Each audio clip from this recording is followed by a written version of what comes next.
Welcome to my channel where we discuss various topics related to Quebec and Canadian real estate. As always, my name is Joseph Nour. I'm a local real estate broker here in the Greater Montreal area. And in today's episode, we are continuing our series about selling your property. So if you've been following the previous video, I've mentioned that there's 5 phases, or I'd like to break it down into 5 phases that we go through when we sell a property. Phase number 1 was the planning phase. Phase number 2, which was the last video, was the go-to-market readiness. And in today's episode, we're going to talk about everything related to the market launch, meaning your property being put on the market. Before we get into today's topic, if you're looking to sell or buy any piece of real estate here in the Greater Montreal area, or if you have any questions, please feel free to reach out or comment in the comment section on the YouTube video, or DM me. You have my emails as well. There's all my contact information on my website. So if there's any questions or any question related even to the video, please comment or send me a message. So without further ado, let's get started. There's actually 6 elements that I want to touch on in today's video about the market launch. And there's a lot of information, so I have my board behind the camera. I'm going to be going through each of these elements, so there's a lot of information to give. So let's start with the first element. So as a seller, you need to understand the 3 types of buyers that are going to be on the market, okay? And usually, some people would describe them differently, but typically, I boil it down to 3 distinct types of buyer, and it's very important to understand each of them before we go into the next element in this video. So the first type of buyer is what I refer to as existing buyers. So these are buyers that have been on the market for a while now. So they've visited several property by then. They've already most likely pre-approved. They're either working with a broker or alone. It doesn't matter. But what is important here is that they've had experience on the current market and they've seen other properties. They may even have made offers on other properties, and maybe due to multiple bid, they might not have won, or they may have made a lower offer and it was never accepted. But bottom line, these existing buyers are experienced, and typically they're going to be the bigger proportion. And so if we look at the 3 types of buyers that I'm going to go through, they're going to have more of the existing buyers, okay? And by the way, these are usually the best types of buyers. Secondly, you're going to have new buyers. So throughout the year, there's going to be new buyers that are entering the market and buyers that are exiting the market because either they bought or they just gave up because they weren't able to find what they were looking for. Okay. And so new buyers, there's not really any statistic on, every time there's a new buyer that comes on the market. It's not like they raise their hand and say, I'm a new buyer. But we can estimate that, throughout the year, periodically, you'll have week over week new buyer coming in. Okay. And then the last type of buyer is going to be the bargain hunter. So those are the type of buyers you don't want to deal with if you're looking to sell your property for top dollar. It's not that they're, you don't want to deal with them at all. There may be some situation where you have a property that is very difficult to sell because, it's been not taken care of for many years and you need to offload it because of XYZ reason. So sometimes it's good to deal with these type of buyers. They're also known as investors, if you want to call them that way. But basically these type of buyers, they're very patient and they're looking to get a deal, okay? So if you're the seller who's looking to sell for top dollars, that's not really the type of buyers that you want to target on, okay? So again, the 3 types of buyers that you need to understand is 1, existing buyers, secondly, new buyers, and then thirdly, bargain hunter or investors, okay? So that was our first element in today's video, which was the 3 types of buyer. Now, the second element is we need to talk about the criticalness of the first 2 weeks or 3 weeks, depending on the market that you're in, of your property being on the market. So the first 2-3 weeks are usually the most critical, okay? This is where often mistakes are done, especially when I see people selling their own property. The first 2 weeks are critical, so you want to get it right, okay? If you're looking, again, to sell for top dollars. So the first thing you need to understand and why those first 2 weeks are critical, this is where the peak buyer interest is going to be at its highest, okay? So usually within that time frame, you're going to have the most showing in the smallest, in that condensed period of time, okay? You're going to have showing after 2 weeks, but they're not going to be as you're not going to have the same number of showing as you would in the first 2 weeks at the same time. And that's because the minute your property hits the market, if you are dealing with a real estate broker, a lot of buyers, typically what we will do is we will configure automated notification, where when a new property hits the market and it meets the criteria of that buyer, they will get an automatic email saying, hey, there's a new property on the market. Here's all the details. They'll typically send the MLS listing. Same thing with proactive brokers that are working in a specific area. They will look at whenever new property hits the market, and if it meets some of their buyers' need, they will call up proactively their buyers to tell them, hey, look at this new property that's been on the market. So that's why that's one of the many reasons why you get the most peak interest during that first 2 weeks. And also, as I talked about earlier, the three types of buyer, that's when you're going to have both existing buyers that are on the market and new buyers that are coming in at the same time you're putting your property on the market. That's where you're going to generate the interest from those two types of buyers that are going to prompt them to contact you and schedule a visit. Also, when a new property hits the market and is priced right, it's going to create a sense of urgency in those buyers, and they're going to be very almost to the point impatient to come visit your property so that they can potentially make an offer, especially all the existing buyers that have been on the market for a while and they're looking for a property because they may have sold their properties and they have to move out before X amount of days. And so when your property hits the market, if it meets their criteria, they're going to be very motivated to come visit your property, okay? So that's why those first 2 weeks are critical. That's why it's also important that the property is priced right. If you price it too high, right, you're not going to get that peak interest.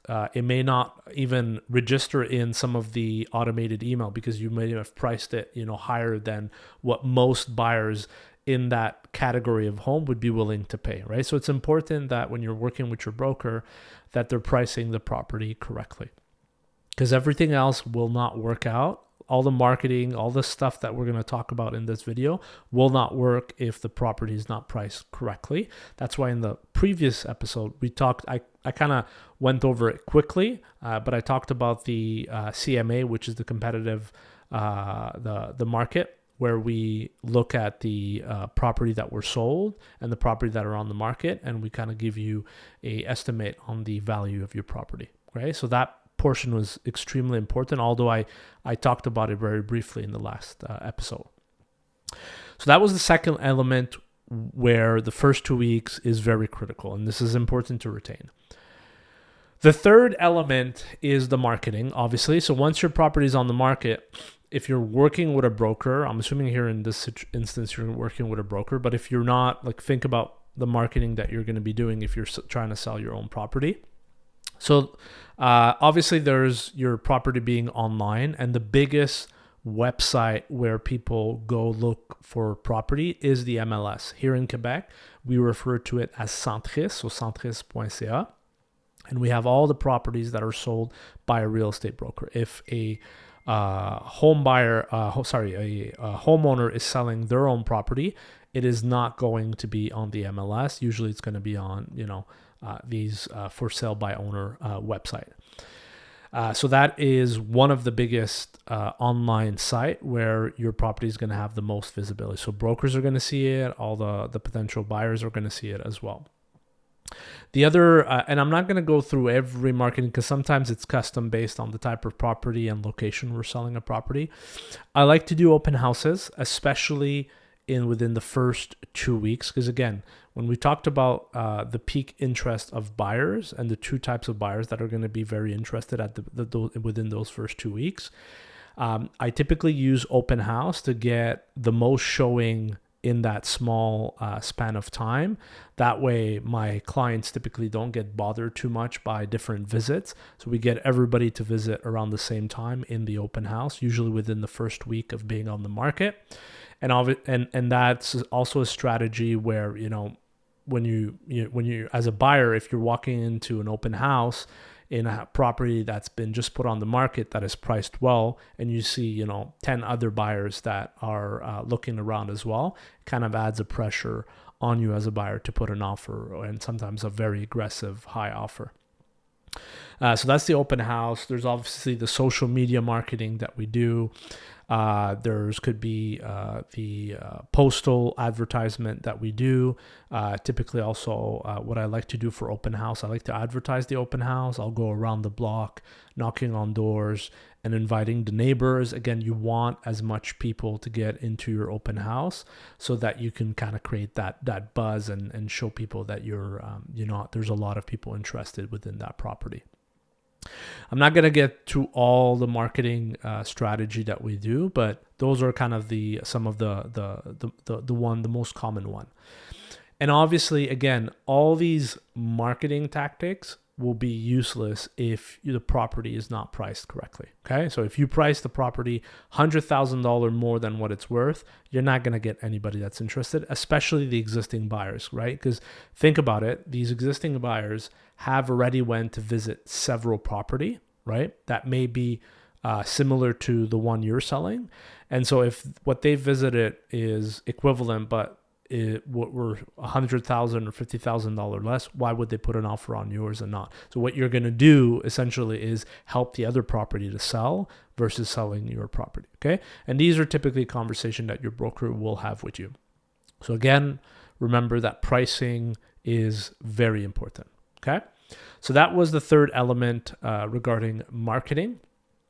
The fourth element is keeping your property show ready. And this could be very exhausting if a property stays on the market for a very long period of time. So what do we mean by keeping the property show ready? Okay. So first off, you need to make sure you declutter your home. So if you are if you have a lot of stuff around the house, a lot of furniture, a lot of things on the wall, you want to declutter. You want to try to think about like a minimalist and have the least amount of things in the house. So if you need to rent a storage or put some stuff in the garage or in the shed, that's the time to do it. You want to make sure your home is clean, tidy, and you don't want a lot of clutter around your house. So that's very important because it can make a property feel much smaller than what it is. Okay. Secondly, you want everything to be clean and organized at all time, like spanking clean. You don't want, so if, example, I have a dog and she sheds like no tomorrow. So you want to make sure that, the place is vacuumed. You want to make sure that, there's no, if there's stain on the wall, you want to clean it or paint it. Basically, you want to make sure that everything is spick and span. In the bathroom, you want to make sure there's no hair everywhere or anything that may turn off some buyers. So make sure it's very clean. The other thing is in terms of landscaping, and this is often an issue that I see. If we're selling in the summer, because we have winters here, you need to make sure you mow the lawn. So the lawn has to be clean. The landscaping has to be clean, because if the grass is overgrown and the landscaping is not clean, it will kind of give the impression to buyers that you're neglecting the home. So they're going to think, what else have they neglected over the years? And it's going to have an impact on the perception that buyers have of your home. So make sure your lawn is mown. Everything is clean from the outside. Pick up any garbage. Just make sure everything is clean from the outside, because it will give, it will show your property in a better light. And when we come to take the picture that also will help for online pictures.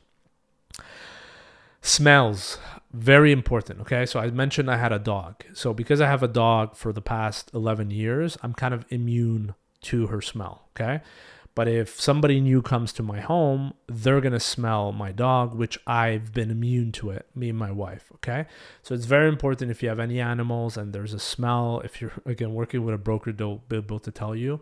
If you're a smoker, and how many times have I walked into a property with some buyers, and like there was obviously heavy smoker and it smelled bad, and usually the buyers just want to get out as soon as possible. So just be careful on that. So if any smell in the property, you want to deal with that, especially given in the first 2 weeks we said that you're going to have the most showing, so you got to be careful. Okay, also on the furniture, if there's a smell, you want to deal with that.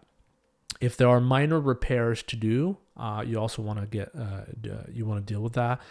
Minor repair could be, fixing holes in the drywall, painting, landscaping could be part of that, right? So you don't want to we're not talking about major repairs here, but really minor stuff, again, just to help, have the home show more prettier. Talking about renovation, should you be doing any major renovation before you sell your house? It's a difficult question to answer, and probably it might be a topic for a future video because it would be too long for me to talk about it. But for the purpose of this video, what I will say is, if you're looking to sell right away, it might not be a good idea to take on major renovation. I mean, there've been, especially here in my region, there's been shortage of trade.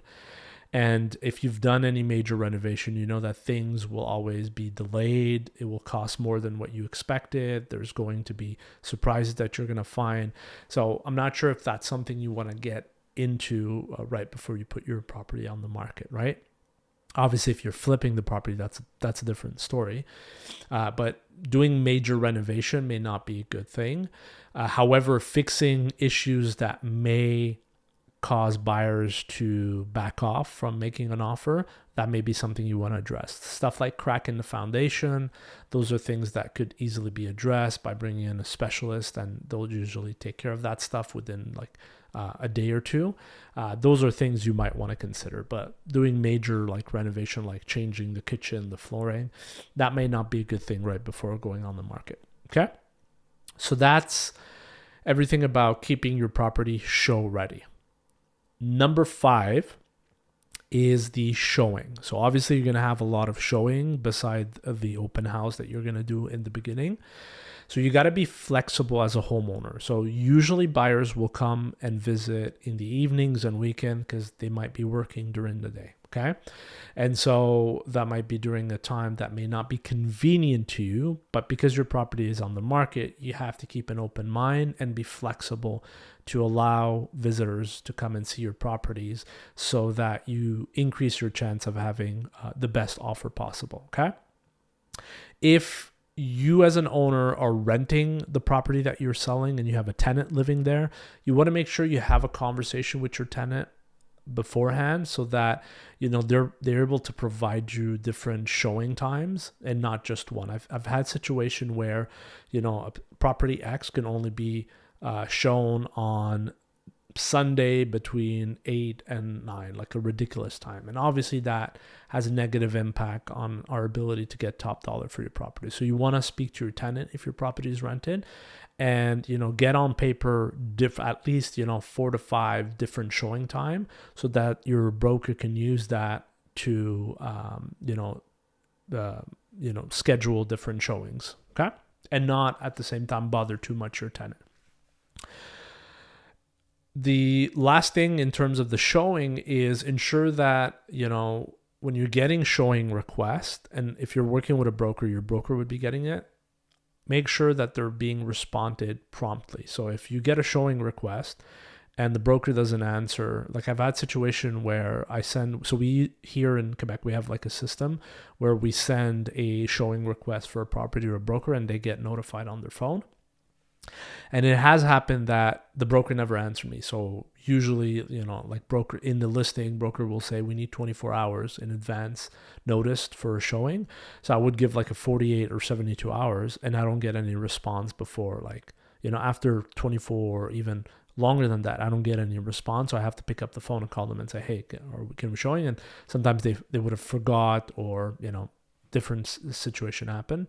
So you want to make sure that any showing requests get answered promptly, and promptly that's usually under 24 hours. Okay, I like to answer within 5 hours, unless the request comes in at a very late hour. Usually I'll respond early the next day. Okay, so that's number 5 regarding showing. The last piece that I want to touch on in this video, and it's a very important one in regards to when your property is on the market, is competitive watch. Okay, so your property is going to be on the market maybe for 5 days, 2 weeks, 3 weeks, 1 month, 4 months, 5 months, depending on how you've priced it and your marketing strategy. But while you're on the market, you need to keep an eye on the market. And what I mean by that is you need to keep an eye on your competitors. So properties that are very similar to yours, or alternative properties where the buyers for your type of property may be interested in as well. So if a new property comes on the market and it's priced way more aggressively and has better feature, it's something that you want to, address, right? So you want to, maybe revisit your price, or take, any other measures to remedy that if you still want to sell. Same thing, because if, again, as I mentioned earlier, if you have two similar property and your property is priced way higher than the other, you're just helping the other property to sell, right? So very important. Also, if any existing property has gone down in price, it's something also you want to keep an eye on. Typically, if you're working with a qualified broker, he or she will keep an eye on what's happening on the market, and will provide, usually, I like to provide weekly update to my client so that they know what is happening on the market. And it could be as well a market shift, right? It could be that, the interest rate keeps on increasing, and that's reducing the pool of buyers. And therefore, you might want to revisit kind of some of your strategy to ensure that your property doesn't linger too long on the market. Because any property that stays too long on the market, typically buyers will have a negative connotation, and even brokers will have a negative connotation associated to that, because it will play in buyers' head, right? They will say, well, if nobody else wanted to buy this property, should I consider buying it? And usually, if we go back to the 3 types of buyers, that's when the bargain hunter will start showing up. Usually after 2-3 months of your property being on the market, you'll get bargain hunter or investors start to knocking on your door or calling you. Okay. So that was number 6, which was the competitive watch. So it's very important to keep an eye on what's happening in the market while your property is on for sale, basically. So that's it for today's video about the market launch. So just to recap, we talked about the 3 types of buyers. We talked about the importance of the first 3 weeks, the different marketing strategies that you can use, the importance of keeping your property clean and show ready, the importance of the being flexible in terms of showing and answering showing requests promptly, and keeping an eye on the market. So I hope this video was added value to you. If you have any questions, please add them in the comments section or reach out to me by DM, and I'll see you in the next episode. Thank you for watching.